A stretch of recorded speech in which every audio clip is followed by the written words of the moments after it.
Revelation, chapter 6. We're going to look at verses 12 through 17. And it reads, "And I beheld when he had opened the sixth seal, and lo, there was a great earthquake, and the sun became as black sackcloth of hair. The moon became as blood. The stars of heaven fell into the earth, even as a fig casteth her untimely figs when she is shaken of a mighty wind. And the heaven departed as a scroll when it is rolled together. Every mountain and island were moved out of their places. The kings of the earth, and the great men, and the rich men, and the chief captains, and the mighty men, and every bondman, and every free man, hid themselves in the dens and in the rocks of the mountains, and said to the mountains and rocks, Fall on us, and hide us from the face of him that sits on the throne, and from the wrath of the Lamb. For the great day of his wrath is come, and who shall be able to stand? Amen." The day of the Lord. The day of the Lord. At this point, in the sixth seal judgments, these seven seal judgments, that we've been studying and going over, we've seen the first five judgments that have been dealt with by human agency. That the Lord himself was directing those judgments through human agency. This is the first half of the 7-year period. Takes us to the beginning of the great day of the Lord, which is the second half. The day of the Lord is not just a day, it's a period of time, it's an event of the Lord's judgments. We'll see in the sixth seal judgment that the Lord himself is going to directly intervene. And he's not going to use any human agency. He's going to himself begin to carry out the judgments on the earth. There are some scholars, some theologians that say that these events are political upheavals. And these things are just symbolical. Well, what's the use if it's just symbolical? Because I believe that God is able to do all these things. What judgment is there if it's just a symbolical thing about political change? We face that every day. And we see these things happening in the world all around us. We see coming at this time, the Lord is going to be directing these judgments himself. It will be a time when terror will invade the ranks of mankind, like mankind has never seen before. We think we see things right now that are shocking. But during that time, there'll be things, a time that no time on earth that we've ever lived have ever seen before. It will be a time of unprecedented cataclysmic chaos that will be happening all around us. We have an earthquake here or there. We have a hurricane here or there. We have a tornado here or there. We have certain things that come about here or there right now. But that's nothing compared to the staccato fashion that these things are going to happen during the time of the last 3.5 years of the tribulation period. And then man's indifference will receive a shocking and a horrific jolt to the reality of what's happening during that time. For now we have become kind of indifferent to certain things because there's a sense of quote-unquote permanence or the way things are. And we look at things. As a matter of fact, Peter talks about that in 2 Peter, where he says that the scoffers say that things have been going on the way they have from days of old. But you got to be careful that you don't put God in a box as though God is going to keep things the way they are. We've seen some changes taking place, and that's God's precursor to bringing about some changes. This is not the time yet, and yet we're going to see things begin to become rapidly increasing as we've seen. I stated to you last week, we usually, back when we were coming up, we would have events that would happen, and then there would be a period of a lull where we have recovery time. And if you're looking at things right now, you see there's not much recovery time in the advent of things happen. Just as sure as last Sunday I was talking about how things could happen at the spur of a moment when we were right here in church. And yet I said, don't rest on the fact that something may happen to us. Be ready when it does happen to see the Lord. And no sooner than I get up into my office, Jasmine sent me a text and said, Pastor, you were just preaching on this. Somebody walked into the church, you heard the news, in Texas and killed 26 people. Now that can happen here. At work they told me, you guys should lock your doors at the church. I said, and this was humorously, I said, you really don't know much about black people, do you? I said, because most of us don't leave home until it's time for church to start. And if we lock the doors, they're going to get in, shake the door, and turn around and go right back home. And so we're just going to trust the Lord on this. He'll put a hedge of protection around us, all right? All right, and I just don't believe in locking doors anyway in the church. And furthermore, we get in trouble with the fire marshal. All right, we got the push doors, panic doors, but still. But yeah, this, believe it or not, and it may sound a little weird, the times we're living in now are relatively calm compared to the day of the Lord. And the Lord reserves that day for himself, as I said a minute ago, with no human agency at all. And when you look at what's about to happen on the scene, I told you last week we read in Matthew 24, Jesus really outlined the events of this time. And so he mentioned at the progression how it will go worse and worse and worse, and it will happen so fast. But this is designed to deal with rebellious mankind who has chosen to write God out of everything. They're trying to write him out of our school systems. Well, they've done that already. They're trying to write him out of every vestige of media. They don't want to even mention his name. But you can try to write him out if you want to. There's enough of us around that's going to make his name known. Regardless if you don't have it in school or not. They're trying to do some things to just try to silence Jesus. They don't want you to mention his name, but I'm sorry. You can't silence Jesus because there's, like I said, there's you and you and you and you and you and you and you and me who are going to tell people that Jesus is Lord, regardless of what you say. And so when you look at what we have before us today in this time of the day of the Lord, this is God's direct intervention that he's going to start dealing with at this period of the 3.5 years in the 7-year tribulation period. Notice what John saw. He said, and I beheld when he opened the 6th seal. And lo, he uses the term called prompter of attention. Got his attention. He said, and lo, there was a great earthquake. And the sun became as black as sackcloth of hair.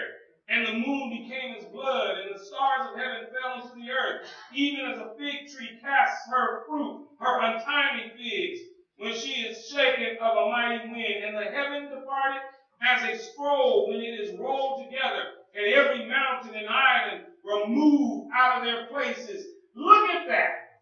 Those things that are happening, we just read in verses 12, 13, and 14, are cataclysmic disturbances that are going to happen.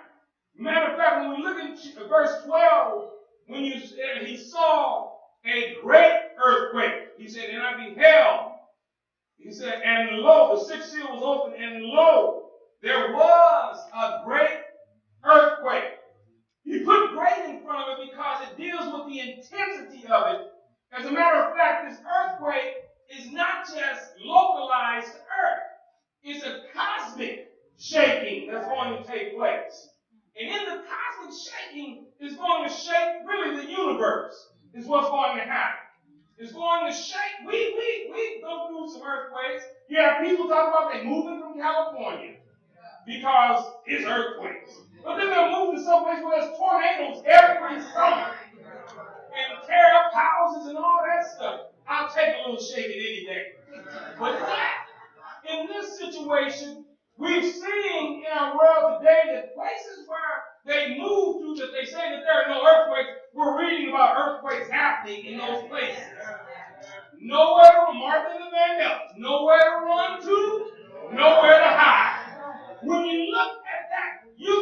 to run, but you can't hide from when God brings about anything. Where are you going to run to? And what are you going to do when it happens there? So we see here, he says that there's a great earthquake.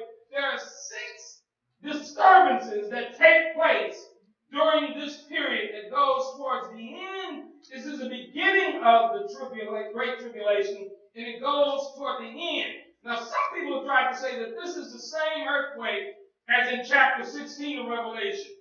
This one, the one in 16, says that all the hills and mountains are going to be flattened. Man, that's some kind of earthquake, isn't it? That's some kind of thing. But this is going to be a worldwide earthquake. It's going to shake all over the globe. I don't care whatever they talk about. You know, we sit right on the San Andreas Fault, don't we? And they've been telling us the big one is coming. Well, they're right. It's coming, but they just don't know when. And it's going to be during a time when the Lord himself. They say California might fall off into the ocean. They've been saying that ever since I was in elementary school. All right? And none of us have moved just yet. All right? But the point is that God, when he wants to get attention, he shakes the earth. Oh, the last one I felt, and you all may remember this, has been a number of years ago. It was on Easter Sunday morning. And we were all at home eating. And I'll never forget, there was the one located right down here in Tecate or someplace. And then we've had a number of them, like the Northridge one, the one that happened all over the place. But this one was particularly close. And I remember we were eating dinner, and we were just sitting there talking, Gloria, Isaiah, Vicky, and myself, and we were just talking, and all of a sudden they're like, and you felt the house. And then you stand up, and you kind of like you're surfing. You're just like, because you want to balance yourself and stuff. And it's shaky. And then it gets your attention. And it makes you stop saying anything. It's just like in down south, I'm told that when the storms and the thunder will come through, people will tell you, family will tell you, okay, everybody sit up in the little room, be quiet, unplug everything, and stop talking.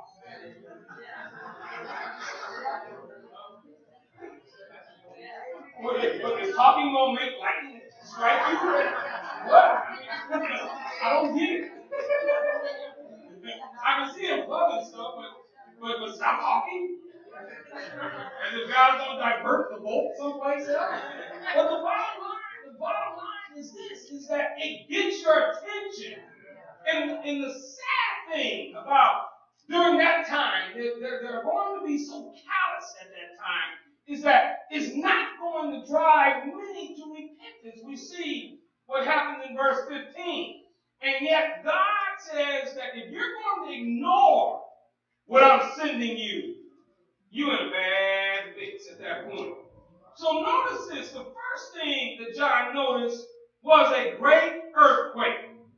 Then the second thing is that he said is that the sun became black as sackcloth of hair. Now that's the second phenomenon that takes place. Now, Dr. Henry Moon, who, God rest his soul, he was prominent at the Institute of Creation Research here in Santee, California. He wrote of that, and I had all my notes ready, but then I forgot to take it off the printer, and somebody removed it. And they're probably looking at it right now. But let me share this with you. Dr. Henry Morris says that during this great earthquake that's going to shake all over the world, there's going to be a lot of volcanic eruptions and activity all over the globe. It's going to spew smoke. It's going to spew ashes all around the globe. And it's going to darken out the sun by that. And it's going to give the picture of as if the sun has become black, because it says a sackcloth of hair. They will use goat hair to make sackcloth. And then, so that's what the picture John saw. He said it was black as sackcloth of hair. And so that's going to happen. It's going to be something that's going to make you look at, and you're going to see it. This is strange. This has never happened before.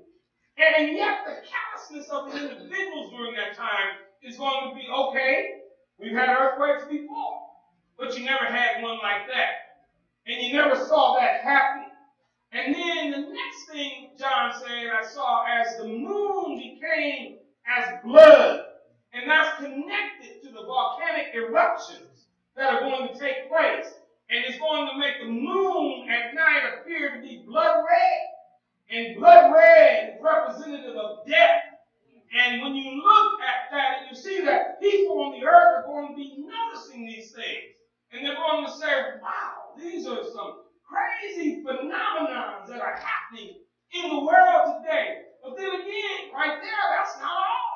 Because they can say, well, we've seen the times when the moon looked kind of funny looking sometimes.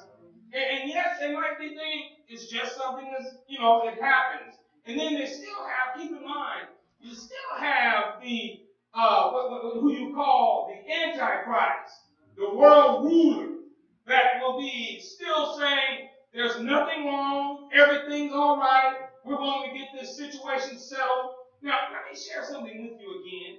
And I don't want you to understand, there's not a political leader around when God starts acting can do anything.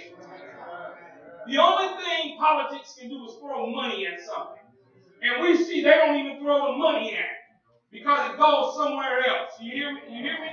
All right? But when God is showing us, so people are callous and they're indifferent to this, right? But the Lord just says, as if He's to say, that's all right. You keep on believing what you want to believe because I got some more coming at you right now. It's going to shake the foundations of the earth, all right?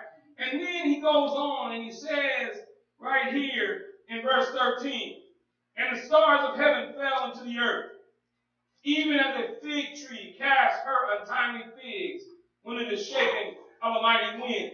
Now, understand that He's not talking about the stars up in the sky, per se.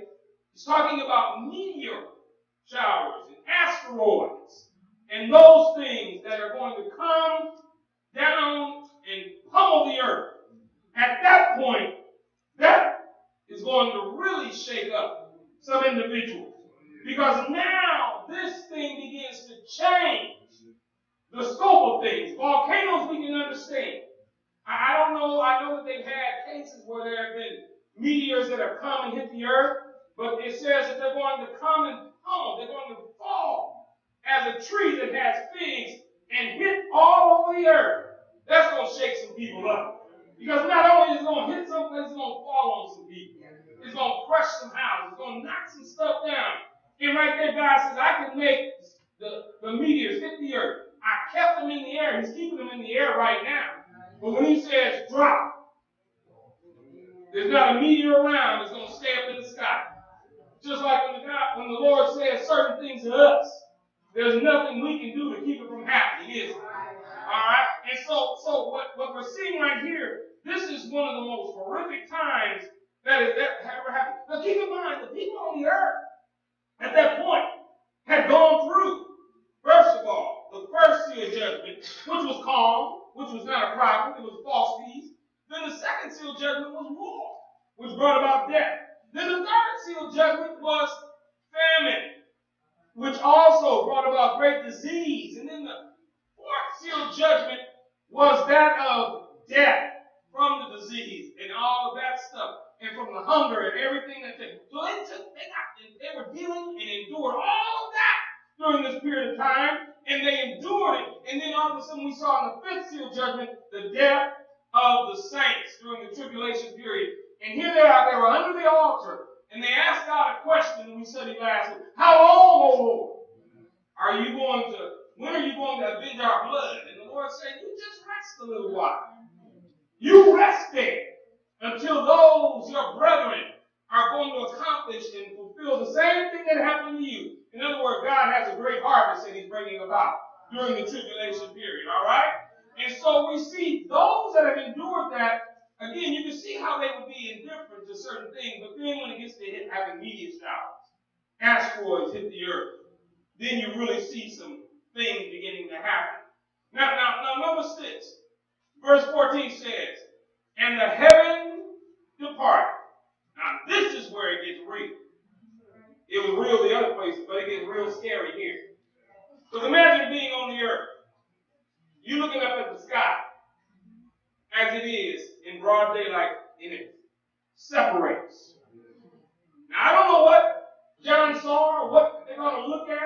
want to see because I won't be here. All right? We just had a few amens. I guess the rest of you plan on being there. Somebody said, I really want to see what that looks like. Yeah, I'm in business. I want to see that. You go right on ahead. That's not what I want to see. But notice this. It says in verse 14, and the heaven, right, departed. Now, that word heaven right there, it deals with the expanse of the sky and also the starry heaven. It's not just talking, you know there are three heavens, right? There's the atmospheric heaven, there's the stellar heaven, and then there's a place where God dwells. Well, in the atmospheric and the stellar heavens is what's going to be affected. And then that's when the meteors are going to come down and hit the earth and pummel the earth and everything. And then you're going to see the sky just go away. In broad daylight, what if the sky went away right now? Well, that means that somebody was wrong. All right? Look.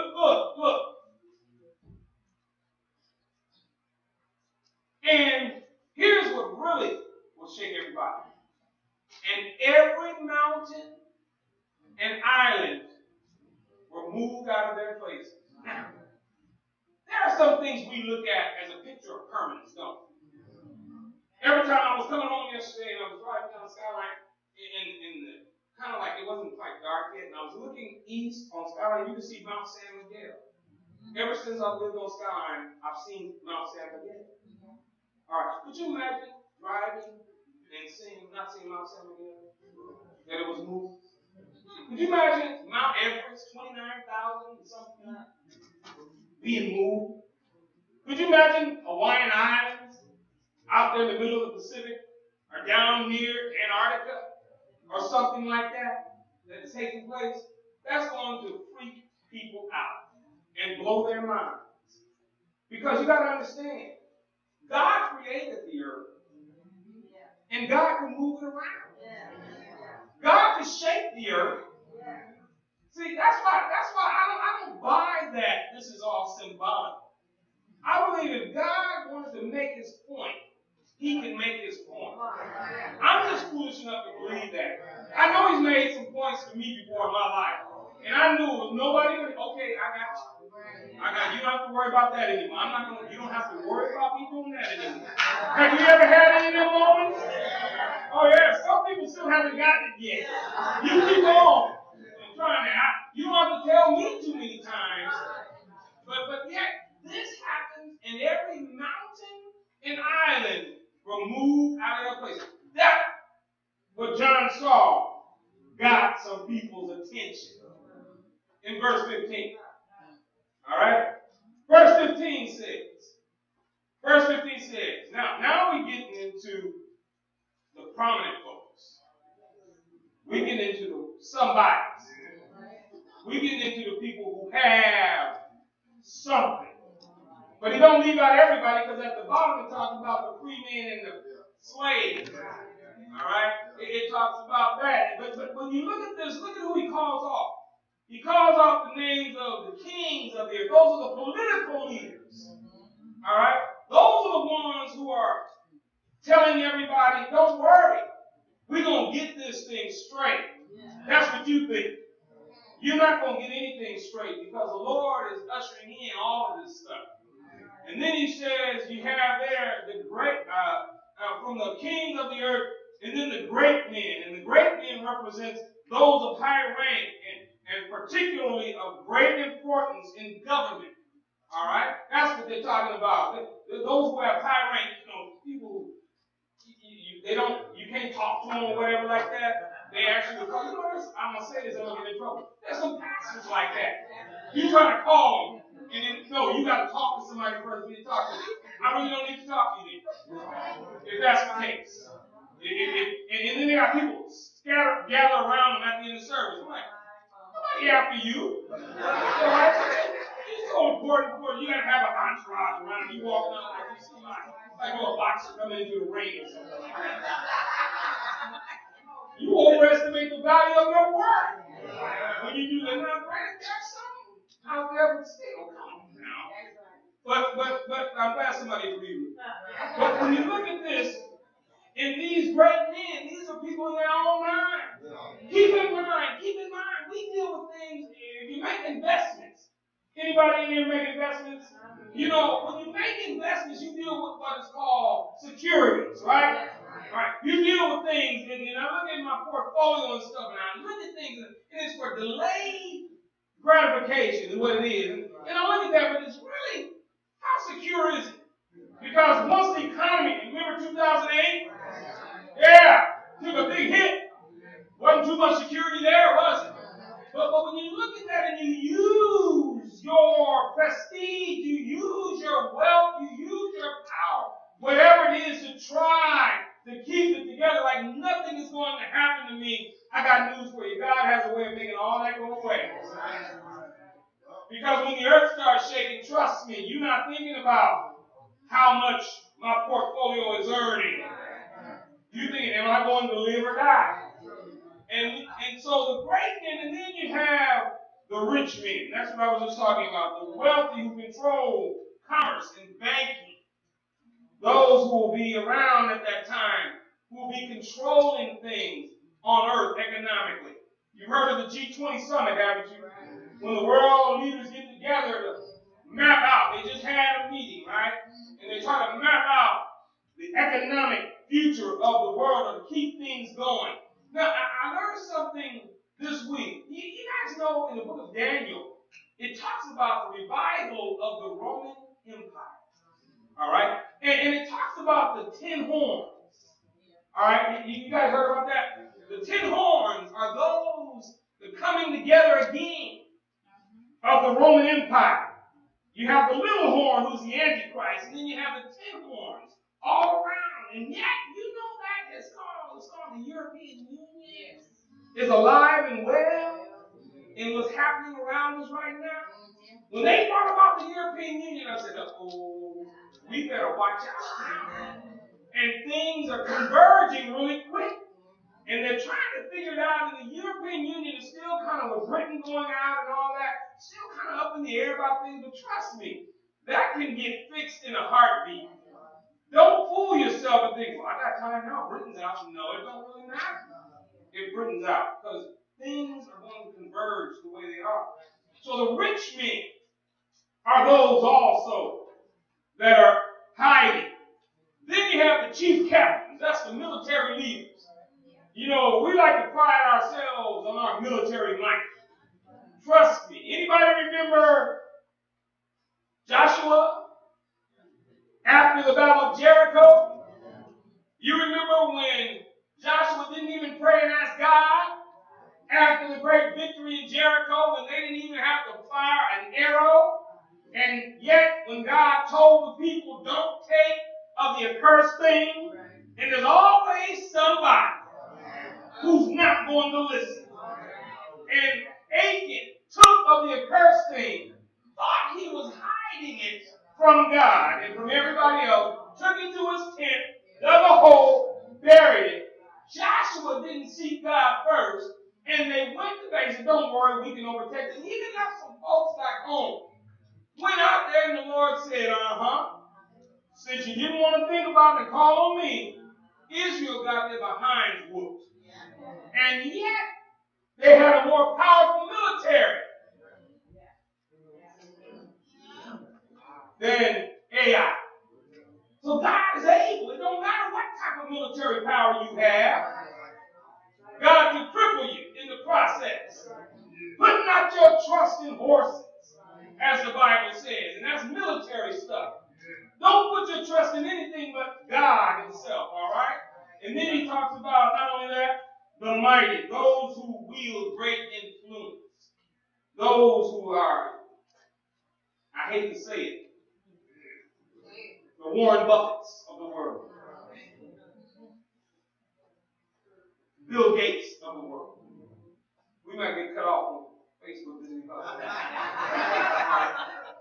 Those who have great power and great prestige, and they're the strong, they're the ones that that governmental leaders consult him on certain things. But see, I know the King of Kings. And the Lord of Lords. Whatever God lets happen on this earth is all under his plan. This is what he's going to do. It is all for a time being, and he's going to call it to cease one day. And notice this, and every free bondman, everyone who's a slave during that time, and everyone who is freeborn. Notice what they did, because see, God got their attention. They hid themselves in the dens and in the rocks of the mountain. They finally realized we can't escape this one. We lived through war. We lived through hunger. We lived through pestilence and all that stuff and diseases. But yet this is one we can't get through. It was almost like God was playing with it. Oh, you made it through that? Even though you saw all those other people die, those deaths? Oh, so you think you're untouchable? Let me show you just how untouchable you're not. And then they begin to hide. And then all of a sudden, they got into these, they burrowed into got into the mountains, the rocks, made dens and caves and rocks and stuff like that. Now notice what they did. Then they began to talk to the mountain and to the rocks. But see what they missed. What they missed is they didn't know, because evangelism is going to be going on in the world at that time, everybody. But what they missed is, so you ask the mountains to fall on you and the rocks. So that means you go from bad to worse. See, don't be deceived. Because there's people who want to take their own lives and think they're going to escape something. It just gets worse for you. You guys hear what I'm saying? That's the sad thing. See, Satan has duped and deceived into thinking, it just means we'll give it up. No, as long as God is on the throne, come on, man. You guys hear me, right? As long as God is on the throne, there is always that hope that he can bring you and I out of whatever darkness or depression or hardship we're going through. God is able to know who he is. They're going to cry out, off.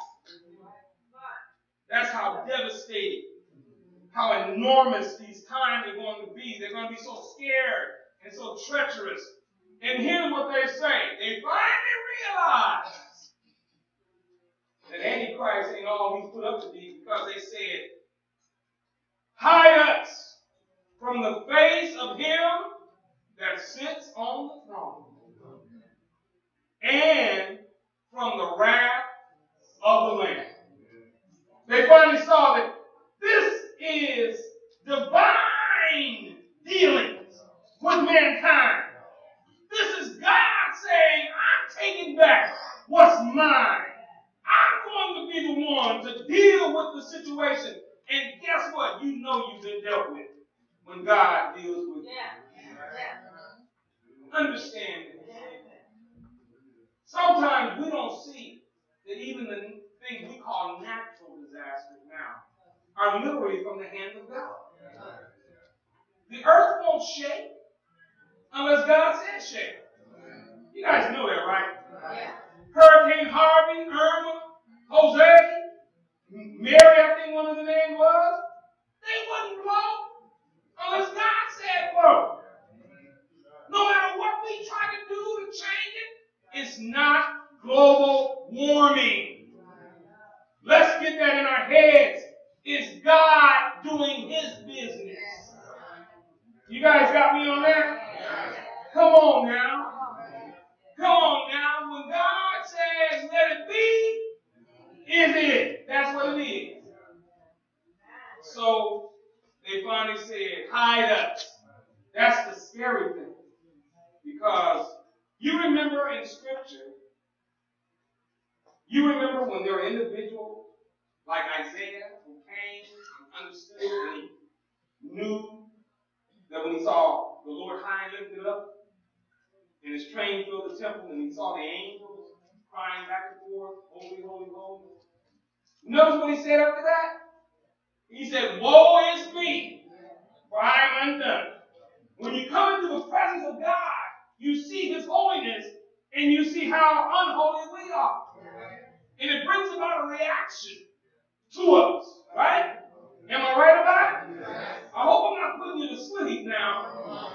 there's a reaction when you come into the presence of God, and they said, hide us from the face of him that sits on the throne. They finally realize that he's ruling. And I told you back when we dealt with chapter 4 that the one sitting on the throne controls everything, right? He gives the order and it happens.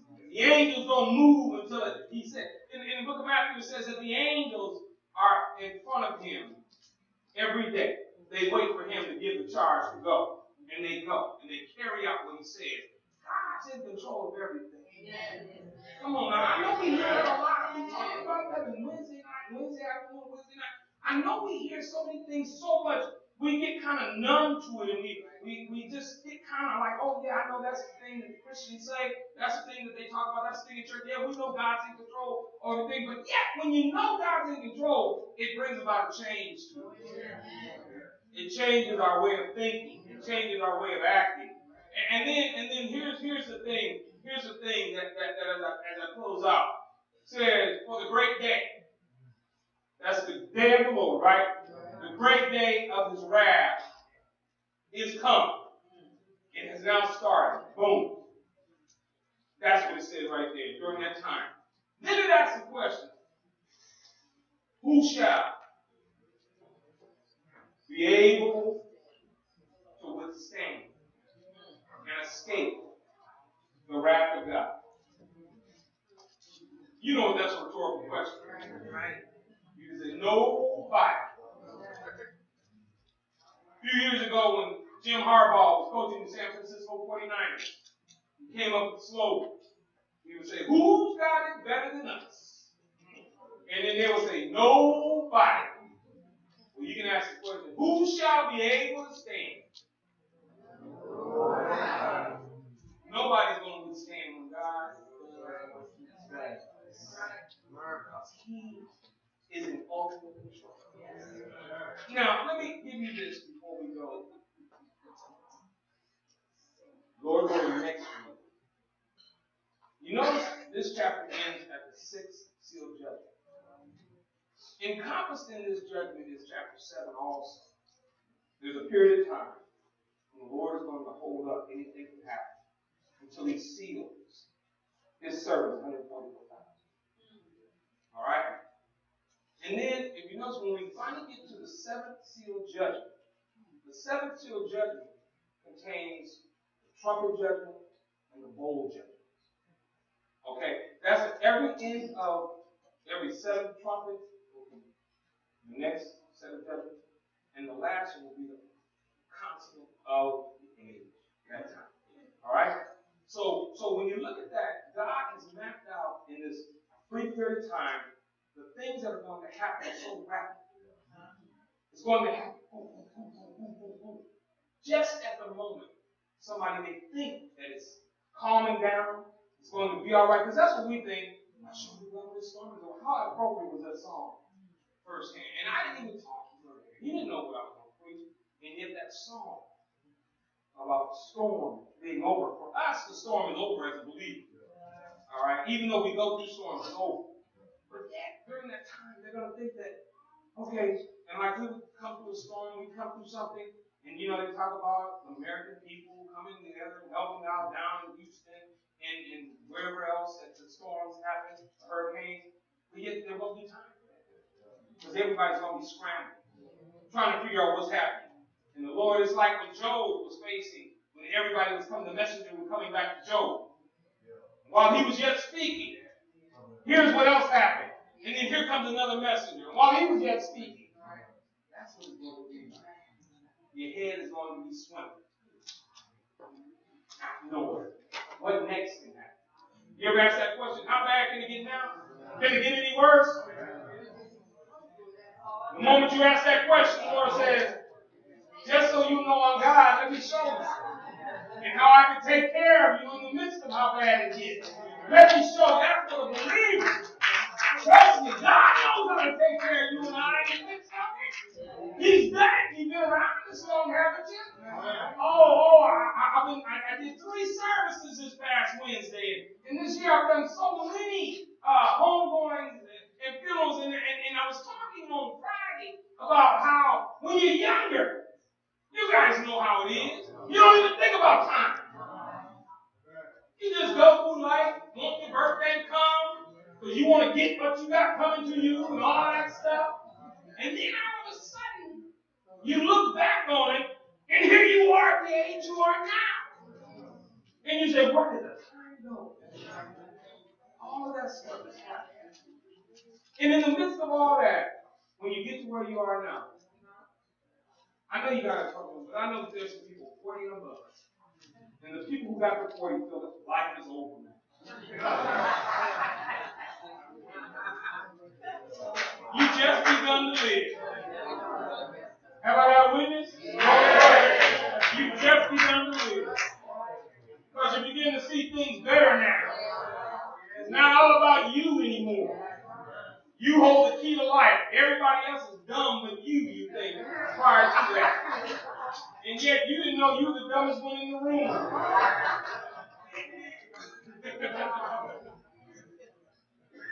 But then you look where you are now, and those of us who've crossed the 5-0 mark, I think we can attest to this. Every step of the way, God has kept us, even when we were foolish. Think back on some of the dumb things that were done prior to, and knowing that it was the Lord that kept us after you get beyond the place, and you see that it was Him that kept you. It wasn't you, and you were so cool that nothing was ever going to happen to you and all that stuff. Ain't nothing going to happen to me. You remember a teenager? Ain't nothing going to happen to me.